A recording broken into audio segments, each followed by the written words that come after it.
देखिए हर खबर यहीं पर। सब्सक्राइब कीजिए TV9 भारतवर्ष।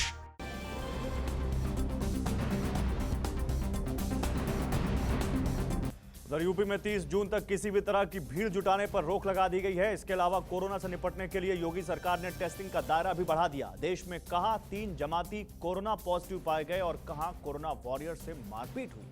किन राज्यों में कोरोना से लड़ने के लिए नए हॉटस्पॉट बनाए गए, ये देखिए सारी खबरें न्यूज टॉप 9 हॉटस्पॉट में। यूपी में सीएम की समीक्षा बैठक में अहम फैसला लिया गया। सीएम योगी ने सार्वजनिक वितरण प्रणाली से जुड़े कर्मचारियों की टेस्टिंग के निर्देश दिए। कम्युनिटी किचन व्यवस्था से जुड़े लोगों की भी कोरोना जांच होगी। संक्रमण को फैलने से रोकने के लिए हर जिले में अलग टीम बनाई जाएगी। सभी कार्य योजनाओं के लिए अलग अधिकारी तय किए जाएंगे। कोरोना संकट से निपटने के लिए नोएडा को 3 जोन में बांटा गया। गौतम बुद्ध नगर के डीएम ने जानकारी दी है कि रेड जोन में 17, ऑरेंज जोन में 13 और ग्रीन जोन में 10 हॉटस्पॉट बनाए गए। नोएडा में अब संक्रमित मरीजों की संख्या 112 हो गई, जिसमें सेक्टर 45 का रहने वाला एक शख्स भी, जिसे दिल्ली नोएडा बॉर्डर पर पकड़ा गया। ये दिल्ली के शारदा अस्पताल में भर्ती किया गया था।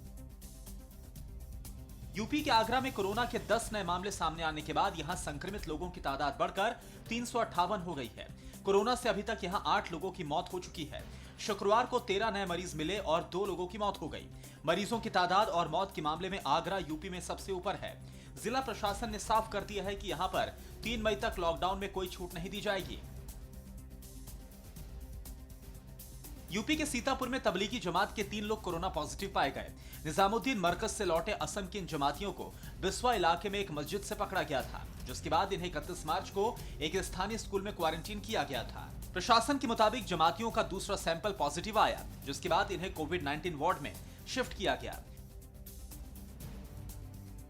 यूपी के संत कबीर नगर में एक ही परिवार के 19 सदस्यों के कोरोना पॉजिटिव पाए जाने से हड़कंप मच गया। देवबंद से शेरपुर रहरवा लौटे 23 वर्षीय छात्र के कोरोना संक्रमित पाए जाने के बाद उसके परिवार के 29 सदस्यों के सैंपल लिए गए थे, जिनमें से 19 सदस्य संक्रमित पाए गए। इसके अलावा चोरहा और बखीरा में भी एक कोरोना पॉजिटिव मरीज पाए गए। पूरे इलाके को सील कर दिया गया।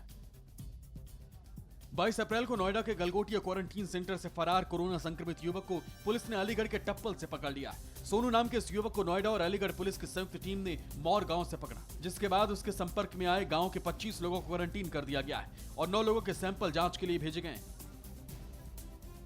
लॉकडाउन के बीच सरकार के सख्त कानून के बाद भी कोरोना वॉरियर्स पर हमले नहीं रुके। यूपी के अमरोहा में 3 लोगों ने सफाई कर्मियों के साथ मारपिटाई की। हमलावरों ने उनकी पीपीई किट तक को फाड़ दिया। सफाई कर्मियों ने किसी तरह से अपनी जान बचाकर पुलिस को इस बारे में जानकारी दी। पुलिस ने तीनों के खिलाफ गंभीर धाराओं में मुकदमा दर्ज कर लिया है और जांच शुरू कर दी है। मध्य प्रदेश में 450 से ज्यादा हॉटस्पॉट चिन्हित किए गए हैं। इनमें से इंदौर में ही करीब 175 हॉटस्पॉट हैं। इंदौर में 1085 मामले सामने आ चुके हैं। वहीं भोपाल से अभी तक 360 कोरोना मरीज मिले हैं। एमपी में संक्रमित मरीजों की संख्या 1900 से ज्यादा है। इनमें से 80 से ज्यादा की मौत हो चुकी है।